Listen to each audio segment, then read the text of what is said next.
Hello everyone, welcome to my YouTube channel Mamta maths tutorial. और आज 10th class में lecture 73 है।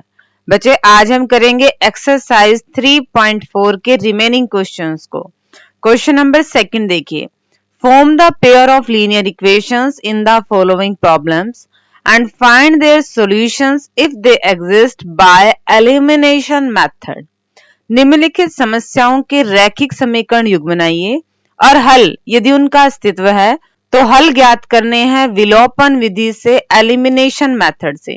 अब तक बच्चे आपको इक्वेशंस दे रखी थी, अब इक्वेशंस नहीं दी गई हैं, प्रॉब्लम दी गई हैं, आपको इक्वेशंस खुद बनानी है।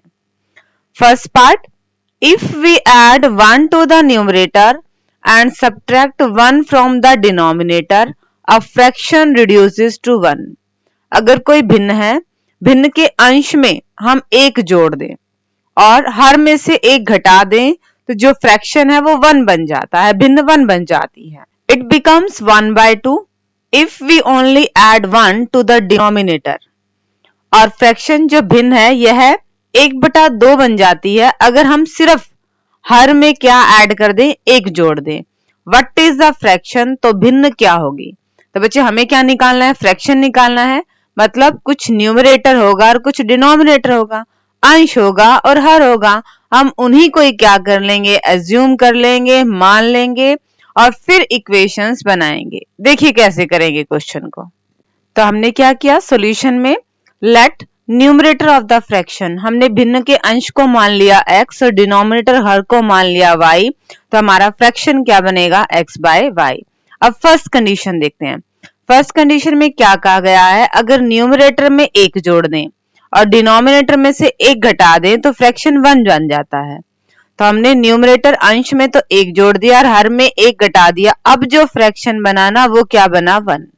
हमने आर पार गुना क्रॉस मल्टीप्लाई कर दी और हमारी क्या आ गई, इक्वेशन 1 आ गई है। अब सेकंड इक्वेशन, सेकंड इक्वेशन में हमें क्या कहा गया है कि हमने न्यूमरेटर में तो कुछ नहीं करना, बट डिनोमिनेटर में हमने क्या कर देना है, 1 ऐड कर देना है। तो आपकी फ्रैक्शन क्या बनती है, 1/2 बनती है। ठीक है, ये आपके पास सेकंड कंडीशन दे रखी है। क्रॉस मल्टीप्लाई करके एक इक्वेशन हम वहां से निकालेंगे। देखिए x/y + 1 = 1/2, क्रॉस मल्टीप्लाई किया तो हमारे पास सेकंड इक्वेशन आ गई। अब दो इक्वेशंस हैं हमारे पास, इक्वेशन 1 और इक्वेशन 2। इक्वेशन 1 क्या थी, x - y + 2 = 0 और इक्वेशन 2 क्या आई है, 2x - y - 1 = 0। हमें एलिमिनेशन मेथड, विलोपन विधि से क्वेश्चन को सोल्व करना है। मतलब या तो x के कोफिशिएंट या y के कोफिशिएंट हम सेम बनाएंगे। यहाँ पे ऑलरेडी y के कोफिशिएंट सेम है, यहाँ पे भी y के साथ 1 है और यहाँ पे भी y के साथ 1 है, सेम है। अब हम इन दोनों इक्वेशंस को घटाएंगे या जोड़ेंगे वो इसके साइन डिसाइड करेगा। सेम साइन है तो हम घटा देंगे, ठीक है। अलग अलग निशान होते तो हम जोड़ देते। हमने घटा दिया, घटाने का मतलब नीचे वाली इक्वेशन के हमने साइन चेंज करने हैं। प्लस की टर्म थी माइनस की, माइनस की टर्म थी प्लस की, माइनस की टर्म थी प्लस की। एक टर्म माइनस की, एक प्लस की, सेम है, कैंसिल आउट और सिंप्लीफाई किया तो हमारे पास क्या आ गई है, x की वैल्यू। अब इस x की वैल्यू को चाहे आप इक्वेशन 1 में रखो, चाहे आप इक्वेशन 2 में रखो, हमें ऑटोमेटिकली y की वैल्यू मिलेगी। बट हमें क्या निकालना था, हमें फ्रैक्शन निकालना था। क्वेश्चन जो आपको पूछ रखा है आंसर आप उसी फॉर्म में देंगे। तो हमें फ्रैक्शन पूछ रखा था, मतलब न्यूमरेटर अपॉन डिनोमिनेटर, अंश बटे हर, x/y। क्या आएगा आपके पास आंसर, 3/5। दोबारा देखिए बच्चे, हमें एक भिन्न निकाल ली थी, दो कंडीशंस दे रखी थी। तो हमने अंश को हर, न्यूमरेटर को x और डिनोमिनेटर को y मान लिया। अब कंडीशन क्या थी, इसमें 1 ऐड करें और इसमें से 1 घटाएं तो फ्रैक्शन 1 बन जाता है। क्रॉस मल्टीप्लाई करके एक इक्वेशन आई।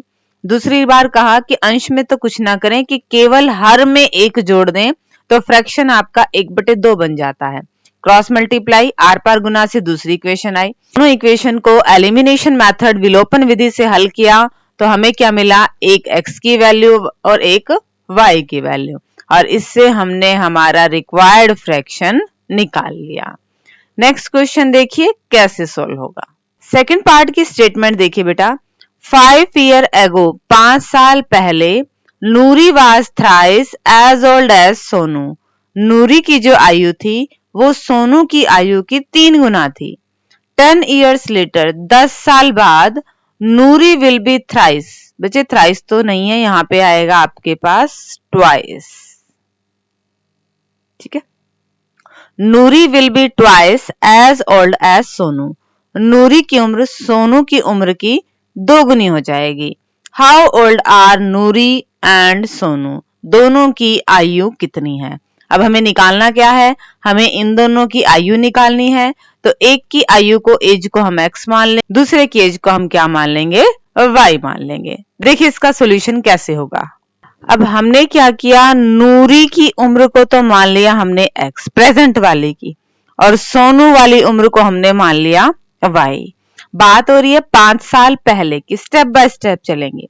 5 साल पहले दोनों की उम्र देखें तो नूरी की उम्र क्या हो जाएगी, अब x है तो 5 साल घटा दें। अब किसी की उम्र मान लो 8 साल है, तो 5 साल पहले इसकी उम्र कितनी थी, 3 साल, हमने 5 साल घटा दिए। तो वही अब x और y है, 5 साल पहले दोनों की उम्र क्या हो जाएगी, x माइनस 5 और y माइनस 5। बट अब इन दोनों में क्या है, ये तो है आपके पास नूरी की एज और ये है आपके पास सोनू की एज। स्टेटमेंट के अकॉर्डिंग नूरी जो है सोनू से इस टाइम यानी कि 5 साल पहले नूरी जो है वो सोनू से 3 गुना है। ये ऑलरेडी आपके पास 3 गुना है, बट हमने क्या किया, दूसरे वाले की उम्र को भी 3 से गुना करके और ये कर दिया बराबर। यहाँ पे ब्रैकेट सोल्व करें, सबको एक तरफ लेके गए और इक्वेशन 1 आ गई है। एक इक्वेशन आ गई है। बात हो रही है दोबारा से 10 years later, 10 साल बाद। अब उन दोनों की एज x और y है, तो 10 साल बाद कितनी हो जाएगी, उसमें 10-10 ऐड कर दें। बट अब ये है आपके पास नूरी की उम्र और ये है आपके पास सोनू की उम्र। नूरी की उम्र सोनू की उम्र की 2 गुना हो जाएगी, तो हमने सोनू को भी 2 से गुना कर दिया और ये कर दिए बराबर। ठीक है, एज वाले क्वेश्चन हमने पिछली एक्सरसाइज में किए थे और इन दोनों को ऐसा करने का रीजन भी बताया था। अब यहां से इसे सॉल्व करेंगे तो एक और इक्वेशन आएगी, वो हो जाएगी आपके पास इक्वेशन नंबर 2। कैलकुलेशन पार्ट देखिए, इक्वेशन 1 और 2 को हम कैसे सॉल्व करेंगे। दोनों ही कंडीशंस को सॉल्व करने के बाद हमारे पास इक्वेशन 1 और इक्वेशन 2 आ गई है। ध्यान से देखा तो यहाँ पे x ऑलरेडी कोफिशिएंट बराबर थे, बट दोनों के सेम साइन है, तो हमने क्या कर दिया, इनको माइनस कर दिया। माइनस का मतलब नीचे वाली जिस टर्म को हम घटा रहे हैं उसके हमने साइन चेंज कर दिए। सिंप्लीफाई किया तो x कट गए, y की हमारे पास वैल्यू आ गई। अब चाहे इस इक्वेशन में चाहे इस इक्वेशन में किसी में भी y की वैल्यू रख दीजिए, ऑटोमेटिकली किसकी वैल्यू आ जाएगी, x की। और हमें इस बार निकालनी थी x और y की ही वैल्यू, नूरी की प्रेजेंट एज और सोनू की प्रेजेंट एज। तो नूरी की वर्तमान आयु होगी 50 वर्ष और सोनू की वर्तमान आयु होगी 20 वर्ष। ठीक है, नेक्स्ट पार्ट डिस्कस करते हैं। अब थर्ड पार्ट इंपॉर्टेंट सम है, ध्यान से देखिएगा। The sum of digits of a 2 digit number is 9। 2 अंकों की कोई संख्या है, एक इकाई अंक है एक दहाई अंक है, 2 अंकों की कोई संख्या है, अगर उनके अंकों को जोड़े तो जोड़ आता है 9। आल्सो 9 टाइम्स दिस नंबर, इस नंबर का 9 गुना is twice the number obtained by reversing the order of the digits. अब बच्चे एक संख्या तो ये है और एक इसके अंकों को पलट दो तब एक संख्या बनेगी। तो स्टेटमेंट में क्या कह रहा है कि इस संख्या का तो 9 गुना, ठीक है, इस संख्या के 2 गुने के बराबर है। फाइंड द नंबर, आपने क्या निकालना है, वह संख्या निकालनी है। इस संख्या का, हिंदी में थोड़ा मिसप्लेस हो रहा है, इसको ठीक कर लेना। इस संख्या का 9 गुना इस संख्या के अंकों के पलटने से बनी संख्या का 2 गुना है। ठीक है, आपने संख्या निकालनी है। अब देखिए हमारे पास 2 डिजिट का नंबर है, तो एक तो आपके पास यूनिट डिजिट होगी, इकाई का अंक होगा, और एक आपके पास टेंस डिजिट होगी, दहाई का अंक हो गया। तो हमने यूनिट डिजिट को मान लिया x और टेंस डिजिट को हमने मान लिया y। फर्स्ट कंडीशन तो क्या कहती है कि अंकों का जोड़ क्या है, 9 है, तो x plus y equal to 9, equation 1 ठीक है। सेकेंड इक्वेशन को ध्यान से देखिए, अब हमें बनानी है संख्या, ठीक है। ध्यान से देखिए, अगर कोई संख्या का मान लो इकाइकांक 3 है, दहाइकांक 2 है, तो वो संख्या 23 कैसे बनी? दहाई वाले को टेंस वाले को 10 से मल्टीप्लाई करके उसमें यूनिट डिजिट इकाइकांक हम जोड़ देते हैं। ये तरीका है संख्या बनाने का, ठीक है। मान लो इकाइकांक आपके पास 4 है यूनिट डिजिट और दहाइकांक 7 है, संख्या क्या बनती है? 74। ये 74 आई कैसे? टेंस डिजिट को दहाई के अंक को 10 से गुना करके उसमें ऐड कर दिया इकाई का अंक यूनिट के डिजिट, 7 और 10 की मल्टीप्लाई 70, 70 और 70 में 4 जोड़े 74, 74। इस तरह से आती है संख्या। अब देखिए, यूनिट डिजिट इकाई का अंक तो x है और दहाई का अंक y है, तो संख्या क्या बनेगी? y को 10 से मल्टीप्लाई करके उसमें x ऐड कर दो, एक संख्या ये बनेगी। क्वेश्चन में क्या कहा है कि ऑर्डर को रिवर्स कर दो, यानी कि यूनिट डिजिट को तो क्या बना दो y और टेंस डिजिट को क्या बना दो x, तो अब एक संख्या बनेगी। वो संख्या क्या बनेगी? 10x प्लस y, है ना। अब आपके पास दहाइकांक टेंस डिजिट x है, तो x को 10 से गुना करके उसमें हमने इकाइकांक जोड़ दिया। अब एक संख्या ये है और एक संख्या ये है। क्वेश्चन को ध्यान से देखिएगा, 9 times this number is twice the number obtained by reversing the order of the digit। इस संख्या का 9 गुना अंक को पलटने पर बनी संख्या के 2 गुने के बराबर है। देखिए ये इक्वेशन कैसे आएगी, हमारे पास ये संख्या आई और ये अंकों के पलटने पर आई। स्टेटमेंट के अकॉर्डिंग इस संख्या का 9 गुना और इस संख्या का 2 गुना बराबर है, ठीक है। अब ब्रैकेट्स खोल दिए, x और y सबको एक तरफ ले आए, हमारे पास इक्वेशन बनी 2। एक इक्वेशन तो हमारे पास ये वाली आई है और एक इक्वेशन क्या था कि अंकों का जोड़ क्या था? 9 था। आगे दो इक्वेशन, x के कोफिशिएंट ऑलरेडी सेम है, दोनों प्लस के हैं, तो हम इनके साइन चेंज कर देंगे और हमारे पास y की वैल्यू आ जाएगी। y की वैल्यू चाहे इस इक्वेशन में रख दीजिए चाहे इस इक्वेशन में रख दीजिए, दोनों से x की वैल्यू सेम आनी है और x की वैल्यू आपके पास आएगी, यहां रख के देख लीजिए, x minus 8 equal to 0, x equal to 8। अभी हमसे संख्या पूछी गई है, ठीक है। हमारे पास यूनिट डिजिट क्या थी? x और टेंस डिजिट क्या थी? y। ये आपके पास इकाई का अंक था और ये आपके पास दहाई का अंक था। तो अब आप देखिए, यूनिट डिजिट x की वैल्यू क्या आई है? 8 और टेंस डिजिट y की वैल्यू क्या आई है? 1। तो संख्या क्या बनेगी आपके पास? 18। कैसे? y वाली संख्या को 10 से गुना करके और उसमें x वाली संख्या को ऐड कर दो, तो क्या आ गया हमारे पास? 18।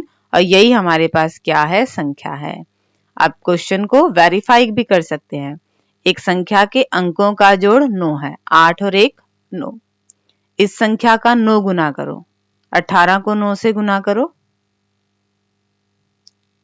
ठीक है। और इस संख्या को पलट दो, 1 8 है, 81 कर दो, इसका 2 गुना करो, आ रहे ना बराबर, मतलब हमारा आंसर सही है।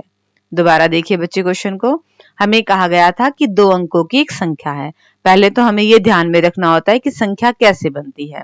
दहाई के अंक को हम 10 से गुना करके उसमें इकाई का अंक ऐड कर दें, टेंस डिजिट को 10 से मल्टीप्लाई करके उसमें यूनिट डिजिट ऐड कर दें, तो वो हमारे पास नंबर आ जाता है, ठीक है। फर्स्ट कंडीशन क्या थी कि अंकों का जोड़ क्या है? 9 है, तो x plus y equal to 9। Second equation थोड़ा कंफ्यूजिंग थी। सेकेंड इक्वेशन में क्या कहा गया कि ये जो संख्या आई है, एक तो ये आई है और एक इसको पलट दो, x की जगह y कर दो, y की जगह x कर दो, तो एक संख्या ये आएगी। इस स्टार्टिंग वाली संख्या का 9 गुना जो अंकों के पलटेंगे उसके 2 गुने के बराबर है। एक इक्वेशन यहां से आई है, एलिमिनेशन मेथड का यूज करके सॉल्व किया, y की वैल्यू आ गई, y की वैल्यू किसी भी इक्वेशन में रख दी तो x की वैल्यू आ गई। जैसे ही x और y की वैल्यू आ गई, हमने हमारा जो रिक्वायर्ड नंबर था वो निकाल लिया। नेक्स्ट पार्ट देखिए कैसे सॉल्व करेंगे। Fourth part, Meena went to a bank to withdraw ₹2000। Meena गई बैंक 2000 रुपए निकलवाने के लिए।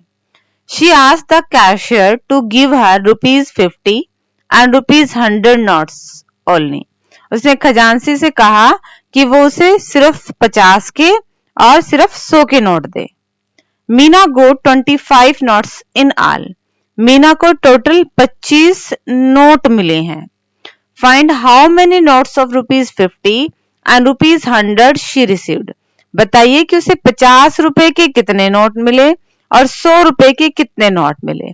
अब जो हमसे पूछ रखा है उसे हम मान लेते हैं। Let Meena received number of ₹50 notes, कि माना मीना को 50 रुपए वाले नोट मिले x और 100 रुपए वाले नोट मिले उसको y। कंडीशंस के अकॉर्डिंग इक्वेशंस देखिए कैसे निकलेंगी।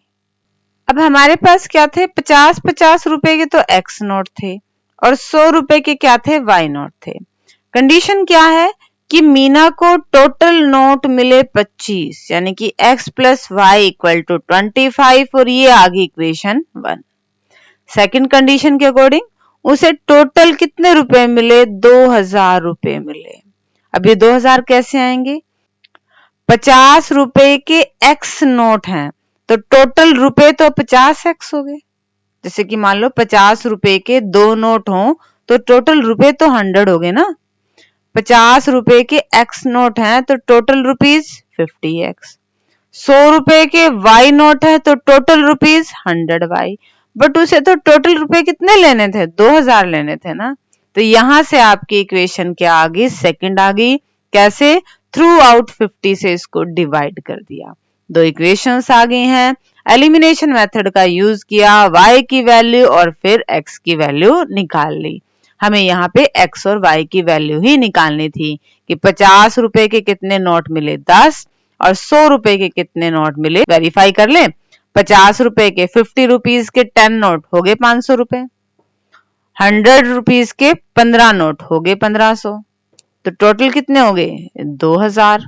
और नोट देखे तो 15 और 10 कितने हो गए 25, 25 नोट्स मिले, 2000 रुपए मिले। और यही हमारे क्या थी, दोनों कंडीशंस थी। अब देखते हैं आज के लेक्चर का लास्ट सम। क्वेश्चन देखिए जरा next. A lending library has a fixed charge for first 3 days and additional charge for each day thereafter. इस टाइप का क्वेश्चन हमने पहले भी किया था। क्या है कि एक लाइब्रेरी है, उसके लिए पहले 3 दिन के लिए तो चार्ज फिक्स है, कितना तो लगना ही लगना है, और उसके बाद हर डे के हिसाब से एडिशनल चार्ज लगता है। ठीक है, पहले 3 दिनों का, प्रथम 3 दिनों का तो नियत किराया है और उसके बाद हर एक्स्ट्रा दिन का अलग किराया लगता है। Sarita paid ₹27 for a book kept for 7 days। Sarita ने 7 दिन के लिए बुक रखी, 27 रुपए देने पड़े। While Suzy paid ₹21 for the book she kept for 5 days। सूजी ने एक बुक 5 days के लिए रखी और 21 रुपीज उसे देने पड़े।